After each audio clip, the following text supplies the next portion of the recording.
Ai, gente! No vídeo de hoje a gente vai falar sobre essa coisinha maravilhosa chamada epigenética. Esse é um assunto muito legal de saber, de discutir sobre. Então eu vim aqui facilitar a vida de vocês. Amaram? Começando do começo, o que é epigenética? Epigenética é a área emergente da ciência que estuda alterações que não modificam a sequência do DNA, as bases da TCG, a estrutura do DNA em si, mas sim a atividade dos genes. São alterações associadas aos compostos químicos adicionados ao DNA, então o DNA segue intacto igualzinho. Epigenética, então, é o que está além do DNA, que envolve interferências em um DNA não modificado. Vamos entender melhor. Assim, gente, o DNA, o material genético que está ali no núcleo da célula, tem que passar por algo que a gente chama de o dogma central da biologia. São 3 etapas: replicação, transcrição e tradução. Eu não vou me ater aos detalhes biológicos porque não é o foco desse vídeo, mas aqui basta saber que esses 3 processos resultam na produção, na síntese de proteínas. Eu não sei se isso é claro para todo mundo que está assistindo, mas o DNA é um ácido nucleico, que é transcrito em RNA mensageiro, que então sai do núcleo da célula para o citoplasma e ali sofre a tradução com a ação dos ribossomos. Sendo que a tradução é basicamente traduzir as bases do código genético em aminoácidos e então formar as proteínas. Quando eu digo proteínas, eu digo todas as proteínas que permitem que a gente esteja vivo. Proteínas que participam da composição, do funcionamento das células, hormônios, anticorpos. Proteína é tudo pra gente, absolutamente tudo. Agradeça ao seu DNA, RNA, ribossomos. Ai, minha vida é um saco, eu não tenho absolutamente nada que me faça sentir gratidão na minha vida. Seu DNA, seu RNA, seus ribossomos, suas proteínas. Gratidão. Viu? Estudar biologia também é importante para a saúde mental. Te ajuda a refletir sobre a vida, sobre como existem coisas pelas quais nós podemos ser gratos. Só no funcionamento do nosso corpo, que é bizarramente incrível. Você é incrível. Só por existir. E assim, o DNA, ele é extremamente embolado, digamos assim. É embolado. Pra caber no núcleo de uma célula. Ou seja, ele tem marcas ali, ele sofre ação de fatores ali internos, né, que definem que o DNA aqui vai estar mais embolado, o DNA aqui vai estar mais frouxo. De maneira simplificada, esse seria o epigenoma. Então tem regiões desse DNA que são menos emaranhadas, né, que seria a eucromatina.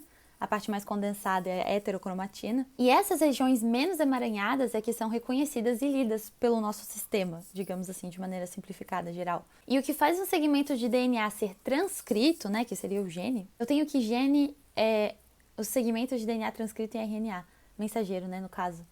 Mas a definição de gene ela é bastante polêmica, assim, porque ela envolve muitos fatores e é complicado definir o que é um gene exatamente numa caixinha fechada assim, isso é um gene. Mas o que é transcrição? Eu não ia explicar, eu já tava editando o vídeo aqui, mas eu acho que dá pra dar uma simplificada, tá? Então o dogma central da biologia envolve 3 etapas: replicação, transcrição e tradução. A replicação seria basicamente a duplicação da fita de DNA, né? Vai abrir o DNA, ele é todo enroladinho. Daí vem a helicase e tal, aí vira 2 fitinhas assim. Aí vai acontecer a duplicação de uma. Aí essa fita, vamos supor que, vamos dizer que aqui tá a original e aqui tá a duplicada, tá? E daí essa que foi duplicada, ela vai servir de molde para formar um RNA, né? No caso, para formação de proteínas, vai ser um RNA mensageiro. Então esse RNA mensageiro vai ser produzido a partir dessa fita duplicada aqui. E aí, então, houve a replicação, depois a transcrição. A transcrição nada mais é do que a formação desse RNA mensageiro.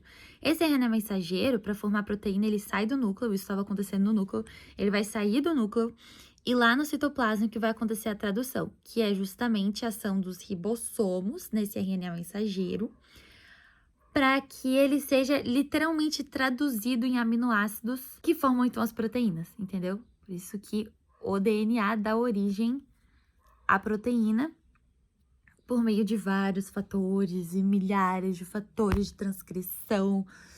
É uma loucura o que acontece ali dentro. Então, e o que faz o DNA ser transcrito e o gene passar por todo o processamento necessário são fatores de transcrição, compostos químicos que agem lindamente ali dentro para que tudo funcione bem e os genes certos sejam ativados para resultar no fim em proteínas para o seu corpo funcionar. Então, quando a gente fala em alterações epigenéticas, a gente está falando de epigenoma, que corresponde a uma totalidade de fatores, compostos químicos adicionados ao DNA, de maneira a alterar a atividade, ou seja, a expressão dos genes, né? Essa palavra é importante, a expressão dos genes. Eu gosto de falar da epigenética sempre usando metáforas, porque eu acho que fica bem mais fácil de entender. Então, imaginem que os genes são como lâmpadas que possuem interruptores. você pode então tanto ligar quanto desligar os genes. E erros nesse processo epigenético, como desligar ou ligar o gene errado, ou deixar de adicionar um composto ali no processamento, pode resultar em uma atividade anormal do gene, podendo então causar distúrbios genéticos. Doenças como câncer, distúrbios metabólicos, degenerativos, têm origem em erros epigenéticos. E a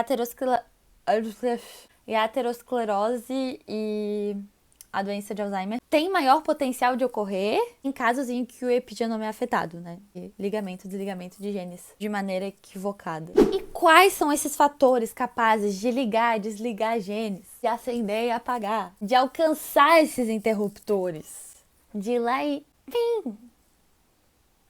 E aí que vem a parte legal. Ou não tão legal assim. O DNA ele pode estar ali sendo lindinho, bonitinho, útil para você, funcional, fiel à sua saúde, porque você tem, né, aquela genética muito boa, não tem doença nenhuma na família, todo mundo feliz. Mas aí a epigenética vem. Ai, eu vou espirrar. Não veio.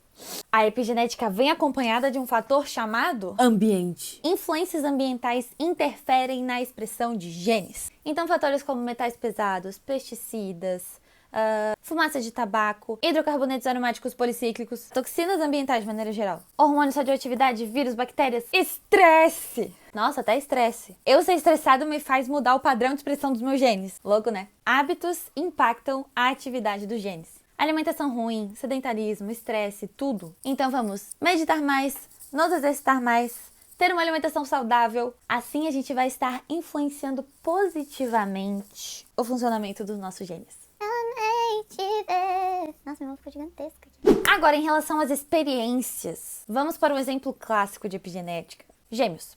2 irmãos gêmeos são criados em condições completamente diferentes, opostas. Um cresce recebendo amor, carinho, num ambiente sem brigas, pacífico, sem estresse, se alimentando direitinho, praticando exercício físico. O outro cresce em um ambiente estressante, com negligência emocional, cheio de briga, só come salgadinho, fica o dia todo sentado jogando joguinho, ou seja, sedentário. O genoma dos dois é o mesmo, porém as marcas, as assinaturas epigenéticas foram completamente diferentes. Porque o genoma é o mesmo, mas o epigenoma é completamente diferente. Porque experiências envolvem liberação de substâncias químicas no corpo. Eu vou repetir, experiências envolvem liberação de, substâncias químicas no corpo, que podem ser tanto boas quanto ruins. E elas são capazes de acender ou apagar genes. Elas conseguem ir lá no interruptorzinho do gene, ligar e desligar ele. E cérebros jovens são particularmente mais sensíveis a alterações epigenéticas. Portanto, pais e pessoas que lidam com crianças ou que planejam lidar com crianças no futuro, planejem-se, resolvam suas questões psicológicas, emocionais primeiro. Criem um ambiente saudável, pacífico para criar o mini ser humano. Sem brigas, bastante conversa, alimentação saudável, prática regular de atividade física, meditação. Não tem idade para meditar. Ah, mas pelo menos eu me alimentar mal só faz mal para mim. E pode fazer para os seus filhos, para os seus netos, para os seus bisnetos. Ué, mas por quê? Olha que louco. Marcas epigenéticas podem ser herdadas. Eu vou deixar aqui na descrição o link de um artigo da BBC que fala sobre várias pesquisas relacionadas a traumas herdados dos nossos pais. Ele fala das possíveis consequências epigenéticas em filhos de pessoas que passaram por genocídios, fome, guerras, enfim, pessoas traumatizadas e como elas passaram isso pra frente, né? Também em relação a níveis de cortisol, estresse, e esse padrão epigenético acaba sendo herdado também pelos filhos.